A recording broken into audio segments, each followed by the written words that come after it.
Forget us, we had to warm the car up first in April. Goddamn freezing. It is literally this close to goddamn freezing. It is 35 fucking degrees right now. It's so cold, I feel like we should be talking about a shitty horror movie right now that we saw in January. God, I can't feel my fucking toes. This is stupid. Yeah, you came out, I had to use the restroom, and you'd come outside and the door just latched right behind you. Yeah, Brian's like, yeah, I gotta hit the head real quick. I'm like, okay, I'll go stand outside. It was nice when we got here. Yeah. Fucking as soon as I step outside, the breeze just kind of hit me across the building. I'm like, fuck you, it's cold. I know. Turn around and just see the door like, click. I know, I don't like No fucking this. handles on the outside. It's like, well, that's awesome. That's just great. Yeah, when I step outside, like, I feel like I should just be, like, in a hoodie, and then I immediately go back in. No, I still need the coat. So, Hardcore Henry was awesome. Oh yeah, by the way. Saw a movie. It was really good. I feel like we should take the camera and just point it out that way, just in front of us. Just the whole review, all you can see is just our hands occasionally cropping up in front of the camera. Ah! Something tells me, like, okay, a first-person movie actually really does work. I don't think a first-person review of a movie would be as compelling, just staring at, like, the gauges here. We can make this happen. We just get other people to play, like, I don't know, there's some, like, robbery going on over there that we just ignore just to continue talking about the movie. Just something wildly implausible, like everything that's happening at any point during this movie. I like that when we walked in, I noticed this last night too, when Irving and I were at the Boss, they had this little, like, warning at the box office that was I noticed, like, I looked down the line and they had one in front of, like, every little, like, box office station. Basically warning people, like, it's like, by the way, if you're here to see this movie, you might get violently ill while you're watching it. And in case we didn't read that, the 3 or 4 of them that they had set up there, the guy was like, oh, just so you know. It's like, I have to point to the sign here. Yeah. It's like, no, we know what this is. And they're like, and then I said something like, oh, wouldn't it suck to be in the front row for something like this? And then the guy goes, oh, there's plenty of seats in there. It was us and 2 other people in the theater. Which I feel bad that not more people were going to see this, or at least not here in Springfield. I mean, this was like, granted, it was like the last showing of it of the day, but... We went to the 10:30 screening. But on, like, a 10:30 screening on a Friday, like, that's usually a fairly busy time. Like, there's like... It's like 10 cars left in the parking lot at this point. Maybe we're the only 4 people in Springfield who don't get motion sickness. I'm fucking apparently. It's funny how there's so many warnings of that and everything, but I followed the action in this movie way better than... I followed it fine, but, like, I followed it way better than I have any, like, Olivier Megaton movie or, like, Die Hard 5 or some bullshit like that. Like, I don't have that problem with found footage movies or something like this. Yeah, first person perspective is on an action scene isn't that big of a deal. It's like, are they fighting in frame? Well, it's first person. It has to be in frame. Otherwise, you're not looking at anything. But, like, yeah, when you have, like Die Hard 5, where it's like people... like 2 people wearing black fighting at night in the dark. Like, I don't know what the fuck's happening. Like, I had that problem once or twice during Batman v Superman. Because it's like, they'd start rolling around, like, throwing people into buildings. Like, who is where now? Geographically, where is everyone? I had no problem with that in this movie. And this is a movie where they're falling out of planes, helicopters, like... fucking tuck and rolling and going all over the place. The camera's always moving, but it is edited so well that not once did I ever get a headache. Not once did was I feeling confused about anything that was happening in any given scene. There's extended like parkour chase sequences, even like things where there's not really anything to really like focus on, like when you're traversing like through a cityscape. Okay, it's pretty easy to. It's like, okay, here comes a building, there it goes. Here comes a pedestrian, there they go. Like, you can track that, but like scenes like even when he's like running around in the fucking forest. Yeah. Like, it's just a bunch of trees, but you still kept a general idea of like where he's looking, where he's going. Like, it didn't just, you weren't getting lost at any point in time. Like, and like even like preposterous things are happening. Like, this guy gets knocked off of so much stuff. Goes tumbling ass over end off of like a fucking overpass onto a car, off of the car, roll across the ground, land, fucking sideways cameras. Like and you know what? The whole time you're like, that makes sense. That Yeah, it's like, this is the kind of movie where in the first 5 minutes of it, like, we think we're in, like, this science lab, which we are, but what we don't know is that when he opens the door, oh, we're, like, several miles up in the sky. We're in an airplane. the dumbest sight gag I have seen since a fucking Looney Tunes cartoon, and I fucking loved it. Like, it's like, Henry, come on, we can get out this way. Looks ahead, long ass hallway, door at the end. Exit. Makes sense. Throw that bitch open. Nope. You're in a dirigible. Of course we are. This movie had me with the opening credit sequence. Jesus Christ, more people died in the opening credit scroll than in most other movies. The opening credit sequence is this, like, just slow motion reel of just horrible things happening. Like, whether it's a brick to the face, a bat to the head, a bullet going in slow motion into a guy's skull, in which we follow it right into the hole that is in his skull. Well, then there was that one masterfully done two-part where you just see it's a close-up on a neck, and you just slowly see this knife kind of go in. It's got a serrated ridge on the back, so you just see like that part of the skin just as it goes through. Like my God, that was terrifying. It's like, what's the next horror show gonna be? Flips to the other side, comes back out. I'm like, motherfucker, why? Meanwhile, like, in so much of this movie, there's like really kicking music playing. Like, this movie's got Leo Sayer on the soundtrack. It is all over the place with fucking music, man. Like you're listening to oldies in a titty bar. It's playing the Temptations. I love it. Seems apropos to the situation. That's true, yeah.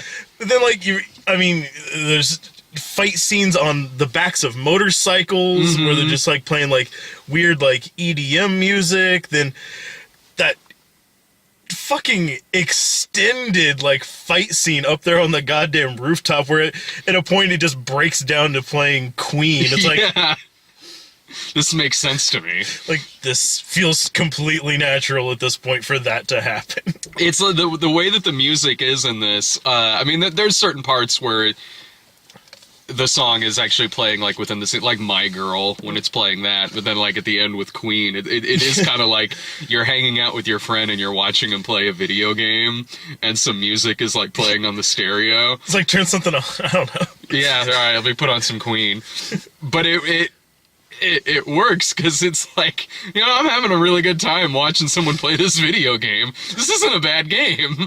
This is kind of fun. Well, and I think to a certain extent, like that's why like the whole like first person POV thing like wasn't any sort of an issue, because like, yeah, when I watch you play a first person shooter video game, I'm not sitting there like, wow, I have no idea what the fuck is going on. It's like, I'm getting lost, I feel fucking sick. Like, no, like hell, like a game like Dying Light, it's it's first person perspective. Like your main like form of like getting around this city is like parkouring around, like climbing shit, like like jump off a fucking building, hit the top of a car, like tuck and roll down a fucking hill. Yeah. So it's like if you can play something like that, you can watch this movie. Like people are acting like it's the sort of thing like, it's like, oh my god, it's like sitting down on a roller coaster that you weren't expecting. It's like if you've played a video game, you're fine. Yeah, I hope that doesn't scare people away from going to see it. I hope it doesn't make them not interested. Like, because, look, I mean, when you see the trailer for something like this, it's certainly a gimmick that can work, and it's a gimmick that won't. But like, because while I liked it in this, I've seen, I wasn't that big of a fan of when they did this gimmick in Maniac. I like it way better here than I did in Maniac. Yeah, for something like this, it seems a lot more fitting. Mm-hmm. But yeah, I know what you mean. Because like that was just actually kind of distracting. And in Maniac, and I didn't. It was kind of Trojan horsed on me in Maniac because I was not expecting that going into it. Well, yeah, when it's a remake of a movie that's not fucking made like that. Yeah. But here, again, I had no problem with it whatsoever. But like, when we saw the trailers, it was like, yeah, I thought the movie looked like it would be a blast, but like in the off chance that like maybe it turns out to be bad, it could largely be because maybe the gimmick gets old after a while, maybe it gets redundant, maybe it gets really tiresome. And that was a concern that I had too, because it was like, as stupid as that fucking movie was, that goddamn Brothers Grimsby opening up with like a first person like extended action scene. Yeah. It worked really, really well. Mm-hmm. And I remember thinking at the time, like whenever we saw that, like that opening part there, like it's like, okay, this was like maybe like a 5 minute, if that, like 5 minute scene, and it worked really, really well. But I was sitting there thinking, like, it's like, can I watch a whole movie like that? I'm like, as long as Hardcore Henry doesn't go inside of like a fucking elephant. Yeah. But no, like I think like what works for this is because this movie, honestly, like one of the closest comparisons to a movie I could pair this with would be something like Crank, yeah. Crank 2. Yeah, I was thinking the same thing. Like if at the end it turned out to be Chev Chelios this whole time. Yeah, if that's how this would have ended, it's like we've been calling you Henry, but really, like, juice me. I honestly, if they would have pulled that twist at like the fucking like final scene, I would be like, you know what? Yeah, we finally got that Crank 3. Fuck it, I was thinking that while I was watching it. I was like, if you like Crank, you'll really enjoy this movie. Because one of the things that really helps both of those movies, I love Crank and Crank 2, but what really helps all three of these movies is the fact that they're extremely funny. This is a really funny movie. Like, it's pretty much a comedy. Like, it really is. Whether it's odd situations, dumb shit that, I don't know how the fuck to pronounce that. Shaltro Copley? Yeah. Yeah. Whether it's dumb shit that he's doing, or just, like, fucking stupid physical humor, like that Russian cop that was, like, basically trying to rape that chick, like, no, like, gag reflexes all in your head, baby, it's okay. Goes up there, crushes his fucking balls, explosion of blood, takes a nightstick, crams it down his throat. It's like, or like, you know what, that's fucking hilarious to he me. calls him Charlie Bronson afterwards. And when those when they're screaming at each other and it's subtitled, but then they're all talking all over each other's dialogue and shouting, so the subtitles get all layered on top of each other, so you can't even like tell what it's saying. It's funny. Or like but yeah, and that's straight up out of like the Crank playbook. Like I remember like those scenes with Bai Ling in the first one, where she's talking all fucking crazy, like she's speaking English, but they're still giving her subtitles, but even her subtitles don't make any fucking sense. Because they're just written exactly what she's saying, and the English is so goddamn broken. It's like, I still know what the it's like, I know where Johnny Van Gogh. like, cool. Oh, I understand this now. or even the violence itself is hilarious. Like mowing down people with that Gatling gun, just penetrating right through this fucking van. One guy's hanging on top of the end of it and just blows him right the fuck off of it. Yeah, I like that. Like, shoots the doors on the van, they fall down, then just drive the fucking motorcycle through the van. Like, because why wouldn't you? Yeah, you got a Gatling gun, you can shoot right the fuck through this van.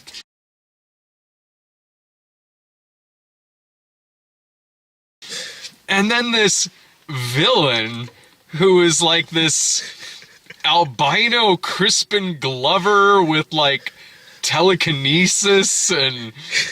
Letty pointed this out the other day. I showed her the trailer, and you can see him in the trailer. She's like, "Holy shit, is that Charlie?" I'm like, "What?" It's like take it back, rewind it. I'm like, "What?" I was like, "It's like, fuck. Oh no, it's a different guy." She's like, "No, I thought it was." She thought it was Charlie Day, because remember when they did their second sequel to Lethal Weapon? Oh, and he's basically going around as like. Yeah, Dude from Lethal Weapon 2. It's like, looks like fucking identical. That's right. That guy is such a weird fucking like seriously, he's a straight up like video game villain. Like, it feels like he's doing effectively what Eisenberg tried doing in Batman v Superman, honestly. Missed the mark completely. Like, this guy was... It's like everything else in the movie. The guy's having a great time in the film, just being this villain with this batshit plan that... Yeah, his plan makes no sense. Uh-huh. Every time he's on screen, like, he has the strangest, like, tone and cadence when he's talking. Mm-hmm. The fact that he's a telekinetic villain for no like out of nowhere, just suddenly like it's like all this other shit going on, and like just starts lifting people. Yeah, like oh, it's a supernatural film now. Sure. All right. And the fact too, like during any scene he's in, if you notice, like, he's never looking directly at who he's talking to. He's always looking vaguely off somewhere, just slightly away from them. It's fucking weird. It like, was really unnerving. Everything about this guy was so weird. Yeah. And then we get to see his hand get split apart at the end of his head. Jesus Christ. Top of his head chopped so off. Fucking violent, man. And Charlton Copley is great in this film. You see every version of it. Yeah, he's like, with all of his versions, especially when he comes in as this like British soldier at the end, I'm watching it like, I like the Colonel. I loved that. I loved that so much, because it was like, this is bizarre. It's like watching like one of those 70s Peter Sellers movies where he was like 20 different characters in it, but it's in this really fucking hardcore action movie. It's like you look cheerio.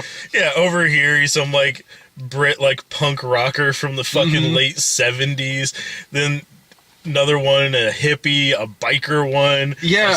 Like a fucking like military like sniper, and then suddenly for no reason this colonel in the Royal fucking Army, like goddamn dressed like a fucking doughboy from World War One. Like, what the fuck is going on with this?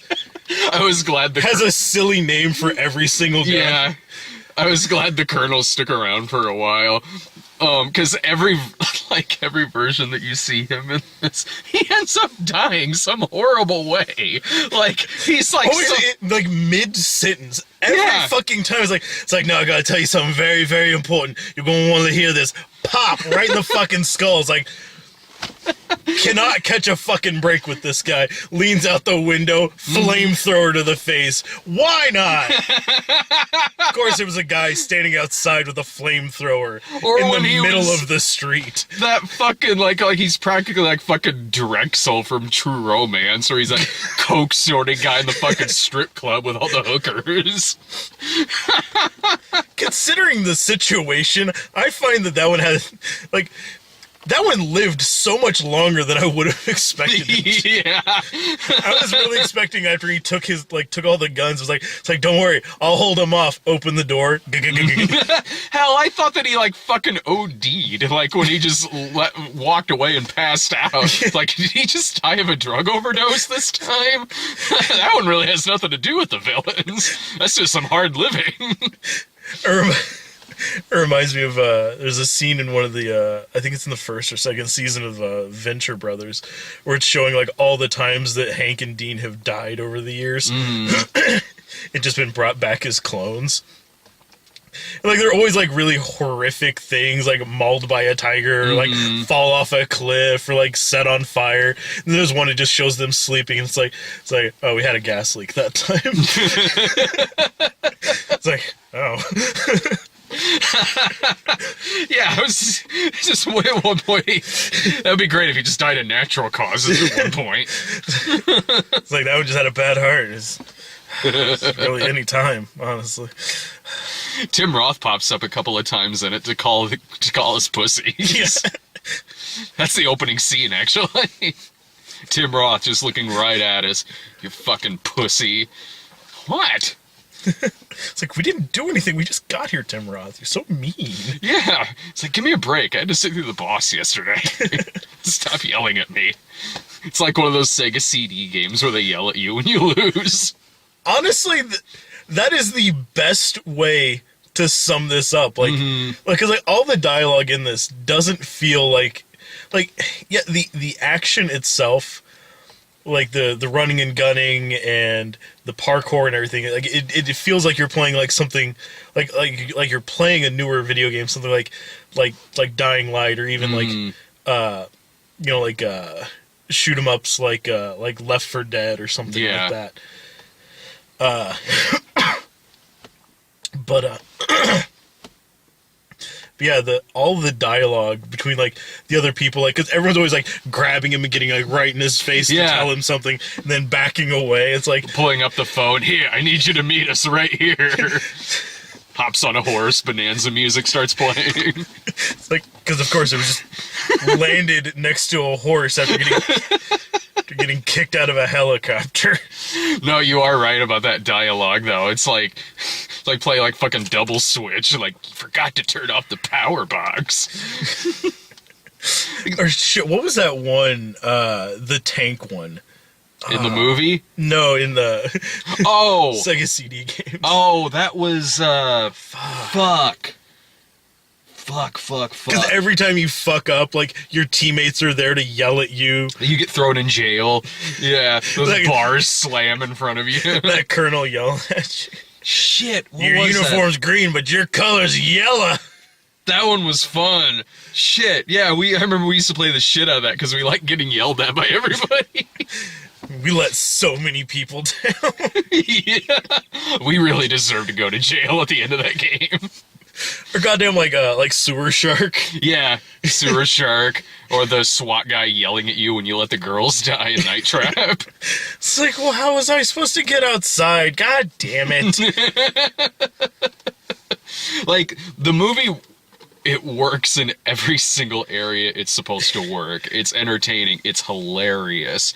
It's got batshit fucking wild-ass performances that work. Like, the movie easily carries itself. Like, it doesn't feel like when it ended, I was like, wow, like, have we really been here for like 90 minutes? Yeah, it passes so easily, but I think it's because like, yeah, like it has that same sort of like non-stop quality that stuff like Crank had, where there's lulls in the action, but even then it's a scene where it's like something important happening that is immediately going to kick off the next action scene. Like it's like they wrote this one doing the opposite of like your standard movie, like, you know, for every like 5 pages have an action beat. Yeah.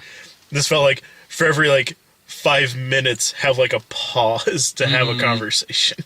And it's got such a sense of humor that I was never checking my watch or anything like that. Like, look, a movie, you can't go into a movie like this expecting any kind of depth or anything like that. Like it's like if you go to this movie like trying to pick it apart because of that, why are you seeing this movie? That would be like if I went into the arcade in there and played Time Crisis 3 and got mad at it because it wasn't in depth enough. Like, really, like the game. Honestly, I think a couple scenes from this movie I've played in Time Crisis. Yeah, I've played that Time Crisis. That Time Crisis 3 has been in there for like 10 years. I mean, it's been in there so long.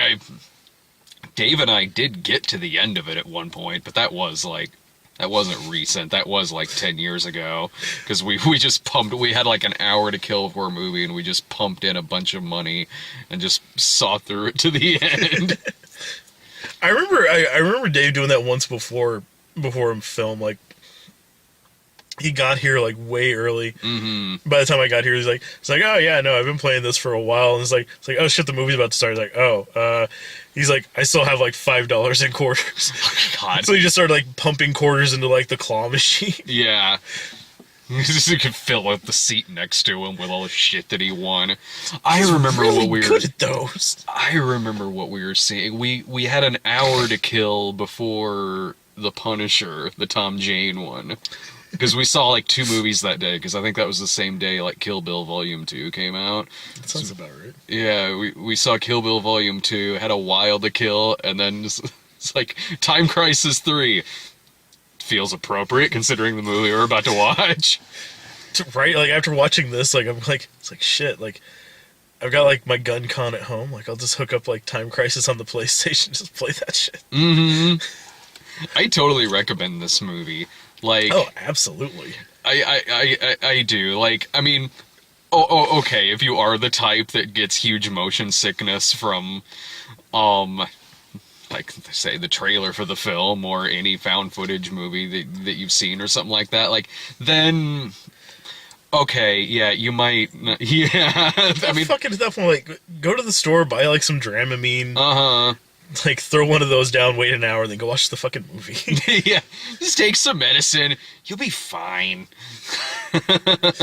But I understand, if you are like that, I understand the hesitance of wanting to see this in the theater. I do. I mean, it sucks as it is a really fun, good movie. But, yeah, like you just said, like, you know what? The movie's so fucking fun, just risk it. Yeah, I know plenty of people like do shit like that all the time. Like, it's like, I'm lactose intolerant. Yeah, but this is really good. Like, all right, I'll just. Well, okay, fine. I mean, I'm not lactose. I am, but I mean, I'll still eat it. If you're sold on the trailer, you'll like the movie. Oh yeah, yeah. And it's definitely the sort of thing. Like, if you're fine with like a first person video game, you'll be fine with this.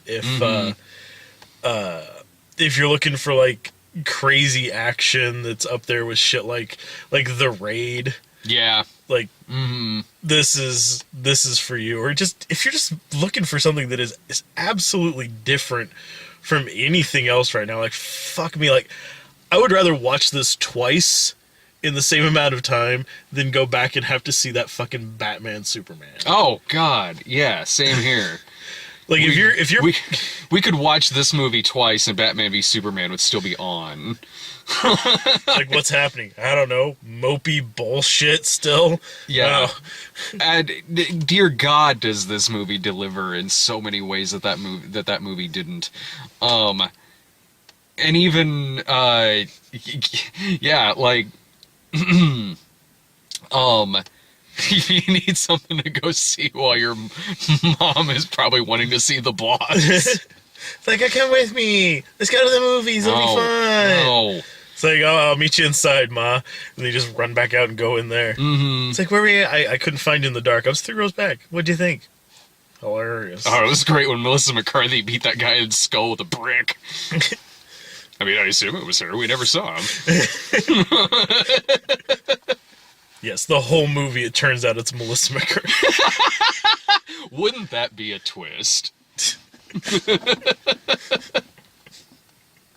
I don't know, man. There's a scene in The Boss where she's doing, like, flips and, like, somersaults and like karate shit. I mean, it was a dream sequence, but Even at that sentence makes me sad. in the real world scene, she's like falling down the stairs. The boss wasn't very good. No. When I text, we were originally going to see this last night, and it was when I got that text from you. It was literally when I was setting up the phone for Irving and I to talk about The Boss, and then I turned the camera on. And I started cracking up, and I was like, "Fuck, The Boss is like the only movie I'm seeing tonight." I feel like an asshole now. Oh, it's fine. It's better than like the only movie I saw that night was like fucking The Perfect Match or like 50 Shades of Black. The Boss was bad, but it wasn't Brothers Grimm bad. Then I would have felt really bad. Like I would have been like, you know what? Like I've had a shitty day so far. But, shit, I kind of have to come now. If that's the only. At least like with like rescheduling this movie, I mentioned this to you on the text earlier. Yeah. It was like, you know, at least we're rescheduling for something we both really want to see, and not like, oh, I don't know. Do you want to see you want to go see The Best of Me like on Sunday or something? It's like, man, I'm busy that night too. Like, oh, it's a day show. The day too. So booked up. So fucking busy these days. Like, look at the time. It's shit. That sucks when we have to do that. Like, fit it into like a busy weekend schedule, something that we know is gonna be terrible. It's like odd ones before. It's like, oh man, there were too many shitty movies the other day. Like, you want to go see this on like a Tuesday? It's like, oh. Oh, was that when we were gonna see the Bronze or whatever it was? But it was here for like a week and we missed it. Luckily, I came down with terrible, terrible gut problems. Oh hell, like Sarah and I had to work out like our schedules to see like of all things fucking Allegiant. Like Monday might work. What about Tuesday? Tuesday could work for Allegiant. So that we can go see a movie that did god awful already. I can't wait for the next one where they cut the budget of it in half. Oh, I can't wait to see what the effects look like. Yeah, see that was the thing that got me whenever I was reading about that the other week. It's like, oh man, did worse than like predicted. It's like, shit, they're gonna lose a lot of money on that. No, they have a plan. They'll just slash the budget of the next one. It's like, okay. Ugh. That'll somehow make it better. I hope they've learned their lesson. Stop doing that part 1, part 2 shit. Bring trilogies back. God damn it. Yeah, it's based off a book. They wrote 3 books. They felt that was the appropriate pacing. Mm-hmm. If it should have been 4 movies, they would have probably had 4 books. At least, like, cause as much as we didn't care for, like, the Maze Runner movies, at least the 3rd one, they are keeping it like one fucking movie. Thank God. After they almost killed that kid. Yeah. It's like, yeah, give him a break, man. Like, don't let him almost die again. Oh. Like, I'm not a huge fan of those movies, but shit, like nobody needs to like you don't need that doesn't need to be the movie that says like in memory of at the end. It's like, just take my name off. Don't remember me this way. Yeah. Shit. Always feels so terrible whenever I see like a god awful movie and then at the end it's like in loving memory of. I'm like, no, don't. Oh, why was I watching Almost Heroes? It's like when you put in loving memory and you put it after this, like, I really start to think that you didn't love them. Yeah, right. 2 for Wagons East. Dedicated to the eternal memory of. Shit, I think we stopped talking about this movie like a long time ago. It's really good. Go watch it. Just go now. Break into the theater. I'm sure that it's 1 in the morning. Bad. Oh man, like the old days. It's like 1 or It's 2 in the morning. Oh man, it's 3:00. We should wrap this up. I gotta be at work in a few minutes. Showing up in your work clothes. I can't remember I don't know what comes out next week. Shit. I don't know. It'll be a surprise. I guess. It'll be something. Yeah. It's the sort of thing, like, whenever there is a movie that I want to see, like, oh, I know this comes out on, like, this week. It's like, what's the next week? Fuck, I don't know. I'm not thinking that far yet. I'm way too tired to think about what's coming up next week. I don't know. Maybe God's Not Dead 3 is coming next week. Just churn those out. Yeah. Later.